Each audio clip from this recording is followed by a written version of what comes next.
বর্তমান আমাদের যে পরিস্থিতি হয়ে দাঁড়াইছে, যে সবার বেধর্মী এবং নাস্তিকদের একটাই লক্ষ্য, যে আমাদের কোরআন এবং আল্লাহ রাসূলকে কটূক্তি করে কথা এবং আমাদের কোরআনকে পুরানো। এই গেছে যে শনিবার, এই গেছে কালকে শনিবারে ব্রাহ্মণবাড়িয়ার এক নাস্তিক কোরআন শরীফ যেভাবে অপমানা করছে সীমা ছাড়া, এটা এটা দেখার মতো না। এবং কিছুদিন আগে তার আবার এই যে বাউল আবুল সরকার যেভাবে আল্লাহকে নিয়ে কটূক্তি করে কথা বলছে, এবং কোরআনের লাস্টে যে সোরা নাচ নিয়ে যেভাবে বলছে, আল্লাহ বলছে মানুষ, আর এখানে সে বলছে কি যে আল্লাহ নাস্তিক হয়েছে, তাকে নাউযুবিল্লাহ মিন যালিক। সে কত বড় কটূক্তি করে কথা বলতেছে। এটা আমাদের যে ইসলামিক দলগুলো আছে সবাই এক হয়েই তো আন্দোলন করা উচিত ছিল, কিন্তু এখানে যার যার মতো সে আন্দোলন করতেছে।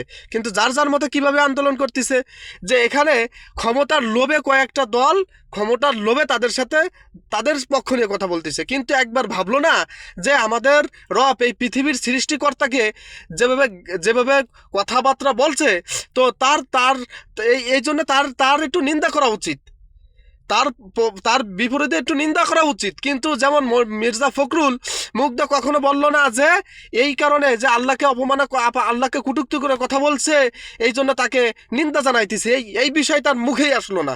বরং সে আরো বলছে যে আমি তৌহিদ জনতাকে মানে নিন্দা জানাইতেছি যে বাউলদের উপর কিভাবে হামলা করলো, কি জন্য হামলা করলো। এবং বর্তমান সরকার মানে তাদের অ্যারেস্ট করার একটা অনুমতিও দিছে। লা হাওলা ওয়ালা কুওয়াতা ইল্লা বিল্লাহ। মানে বর্তমান সরকার সে তাওহীদ জনতাকে মানে যারা হামলা করছে তাদেরকে মানে অ্যারেস্ট করার আবার অনুমতি দিল। এটা বর্তমান সরকারও নাস্তিকেরই পাল্লায় আছে।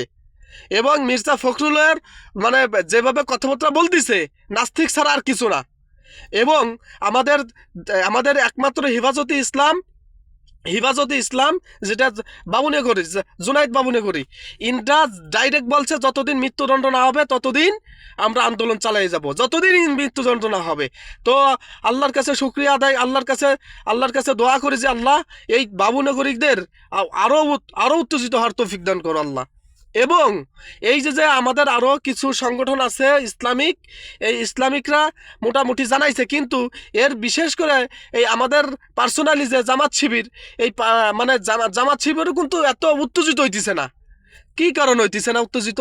এই এত বড় কথা নিয়ে। এইটা তো আগেই জামাত শিবিরের অলরেডি বাংলাদেশ মানে যেভাবে কথাবার্তা বলছে, অলরেডি বাংলাদেশে যত মুসলমান আছে সবাইকে নিয়েই তো আমার দরকার ছিল। তারপর হলো ক্ষমতা, আগে লোকেন এইটার নিয়ে বিরোধিতা করবে, তারপর হলো ক্ষমতায় যাবে।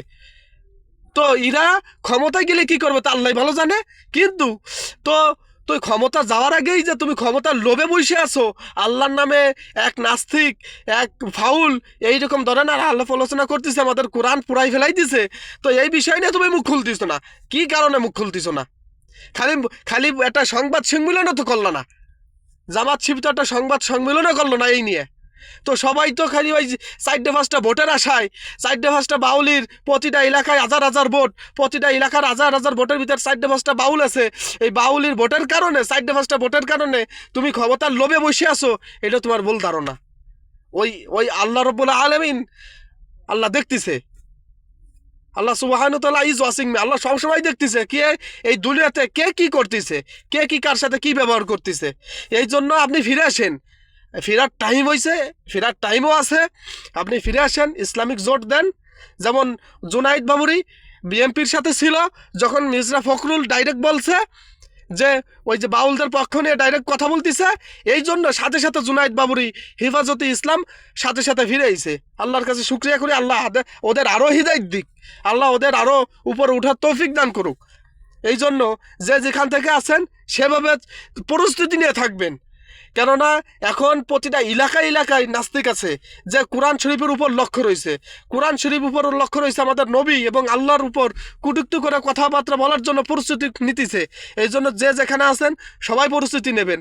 সাথে সাথে ইসলামে আছে মৃত্যুদণ্ড, কেননা বাংলাদেশে মৃত্যুদণ্ড নাই, বাংলাদেশের আইনে আছে 2 বছর কারাদণ্ড। তো এটা আমরা সবাই এক হয়ে এই আইনটা চেঞ্জ করব, যাতে এটা মৃত্যুদণ্ড দেয়। এই কারণে মৃত্যুদণ্ড দিলে এই নেক্সটে আর এইরকম আর ভয়তে আর কেউ এইরকম উল্টোপাল্টা কোরআন শরীফও পড়বে না, আমাদের সৃষ্টিকর্তাকেও কটূক্তি করে কথা বলবে না।